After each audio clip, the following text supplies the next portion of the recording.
উসমান ভাইয়ের ঘটনাকে কোনো বিচ্ছিন্ন ঘটনা এই কথা বলার সাহস, এই অনাসিটি, এই ইন্টারিম গভর্নমেন্টের সময়ে একজন নিসি কিভাবে পায় সেই কথা বলার সাহস করে, এবং সে এখনো পর্যন্ত তার পদবহাল আছে কি করে? আপনারা যখন এখানে এত এত মানুষ আছেন, আপনাদের কাছে আমার প্রশ্ন, তাই সে কি তার পদবহাল থাকতে পারে? এখনো সে কিভাবে থাকে ইন্টারিম গভর্নমেন্ট? আপনাদের সাথে আমরা দেখা করতে গিয়েছি, হাসি মুখে কথা বলেছি, প্রধান উপদেষ্টা মহোদয় আপনার সম্মানার্থে। তার মানে এই নয় যে আপনাদের সকল সিদ্ধান্ত, সকল কথা আমরা মেনে নিব, এবং আপনারা ভারতীয় আধিপত্যবাদ এবং বাংলাদেশের স্বাধীনতা সার্বভৌমত্ব নিয়ে কথা বলার কারণে একটা মানুষ আজকে মৃত্যুর সাথে পাঞ্জা লড়ছে, এবং তার ঘটনাকে আপনারা বিচ্ছিন্ন ঘটনা বলে উল্লেখ করতে পারবেন। সেকেন্ডলি, এই ইন্টারিম গভর্নমেন্ট কিছুদিন পরেই আমাদের সেই ইলেকশন যে তারা করবে ঠিকঠাক মতো, যেখানে তারা বলছে উসমান হাদির ঘটনা একটা বিচ্ছিন্ন ঘটনা, এখানে প্রত্যেকটা রাজনৈতিক দল বসে আছে, এখানে কার জীবনের নিরাপত্তা আছে, কতটুকু তারা নিরাপত্তা নিশ্চিত করেছে, এই প্রশ্নের জবাব দিন। তারপর তারা বলো যে এই ইলেকশনটা আমরা চাই, এবং এই ইলেকশন হবে আমাদের যে ভোট বিপ্লব, সেটা হবে আওয়ামী লীগের সবচেয়ে বড় পরাজয়। সেই পরাজয় নিশ্চিত করার আগে আমাদের নিরাপত্তা, এখানে যে সকল রাজনৈতিক দল আছে তাদের নিরাপত্তার জন্য আপনারা কি করেছেন সেটা আমাদেরকে চাক্ষুষভাবে দেখাবেন। এবং আরো একটা যেটা কথা, আজকে আমার ভাই আহত হয়েছে প্রায় 3 দিন, 72 ঘন্টার বেশি সময় আমার ভাইকে বিদেশে যেতে হয়েছে। আমরা কোনোদিন আসলে চিন্তা করি নাই যে ভাই এরকম নিস্তেজ অবস্থায় বিদেশে যাবে, এবং আমাদেরকে চোখের পানি সহ তাকে বিদায় দিতে হবে। আমাদের আশ্বাস, আমাদের বিশ্বাস ছিল যে ভাই রাষ্ট্রীয় শহরে এমপি হওয়ার পরে বিদেশে যাবে, আমরা তাদের কাছে বিভিন্ন জিনিস উপহার আনার জন্য তার কাছে আমরা হাসি মুখে চাইতাম। আজকে আমার ভাইকে এখনো বিদায় দিতে হয়েছে। এখনো পর্যন্ত যে সকল অপরাধী অপরাধ সংঘটিত করেছে, এবং খুব স্পষ্টভাবে একটা কথা আমরা ইনকিলাব মঞ্চ থেকে জানাই, এখানে কিন্তু কোনো একক বা 2 জন শুটার এখানে কিন্তু ইনভলভ না, এখানে কিন্তু পুরো একটা পুরো সিন্ডিকেট কিন্তু এখানে জড়িত আছে। এবং আমাদের কাছে এটা স্পষ্ট যে এখানে বিভিন্ন রাষ্ট্রীয় সংস্থার একটা অংশের প্রত্যক্ষ মদত আছে।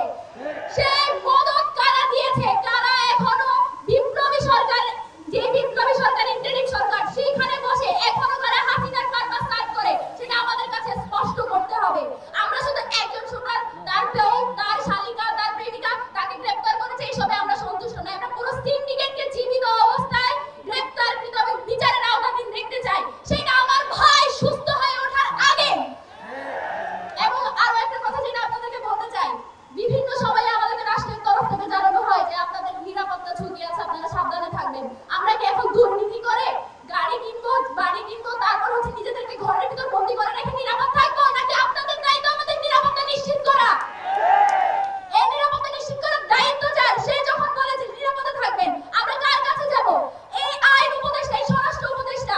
আরো একটা কথা আপনাদেরকে বলি, স্বরাষ্ট্র উপদেষ্টাকে নিয়ে আমরা বলছি তার মতো দেখতে চাই, অবশ্যই তার মতো দেখতে চাই, কিন্তু স্বরাষ্ট্র যখন তাদেরকে ধরিয়ে দেয়, তাদেরকে জামিনের ব্যবস্থা করে কারা? এই জামিন যারা করিয়ে দেয় তাদেরকে, সেই পুরো সিন্ডিকেট যারা এই পুরো ঘটনার সাথে জড়িত, প্রত্যেকটা মানুষকে বিচারের আওতায় আনতে হবে। এবং ভারতের কাছে আমাদের স্পষ্ট বার্তা, উসমান হাদি যেদিন থেকে তার সাথে আমরা যুক্ত হয়েছি, ইনকিলাব মঞ্চ গঠন করেছি, আমাদের একটাই পন্থা, বাংলাদেশ পন্থা। বাংলাদেশে ভারতীয় আধিপত্যবাদ, কোনো ভিনদেশীয় কোনো হেজিমনি বাংলাদেশে থাকতে পারবে না। এটা তার সারা জীবনের সংগ্রাম ছিল। সেই সংগ্রাম যতদিন পর্যন্ত উসমান হাদির ভাই বোনেরা বেঁচে থাকবে, এখানে যত মানুষ আছেন আপনারা সবাই উসমান হাদির ভাই বোন না? আপনারা এই সংগ্রাম টিকিয়ে রাখবেন না? উসমান হাদি যদি আর কোনোদিন কথা বলতেও না পারে, এসে যদি বক্তৃতা দিতেও না পারে, আপনারা এই সংগ্রাম চালিয়ে যাবেন না? এই ভারতকে আমরা স্পষ্টভাবে জানাই দিতে চাই, আপনাদের কাছে যত বাংলাদেশে যখনই কোনো গুম, খুন, হত্যা হয়, সেই অপরাধীগুলো আপনাদের দেশে গিয়ে আশ্রয় নেয়। আপনারা হচ্ছে এমন একটা রাষ্ট্র যাদের কোনো ভালো রেকর্ড জীবনে কেউ দেখাতে পারে না, বরং সব সময় সব অপরাধীর আশ্রয়স্থল হয়ে ওঠেন আপনারা যদি এটা চলমান রাখেন। হাসনাত ভাই একটু আগে বলে গেছে, আমি আর মুখে বললাম না। কথা হচ্ছে যে কোনো জায়গায় যেখানেই থাকবে তাদেরকে আমাদের হাতে পৌঁছে দিতে হবে যারা অপরাধী আছে।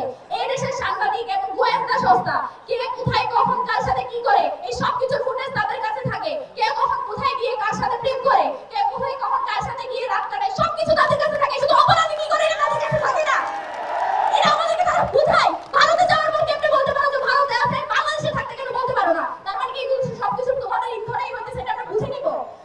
আমাদের একটাই প্রশ্ন, খুনি যদি জাহান্নামে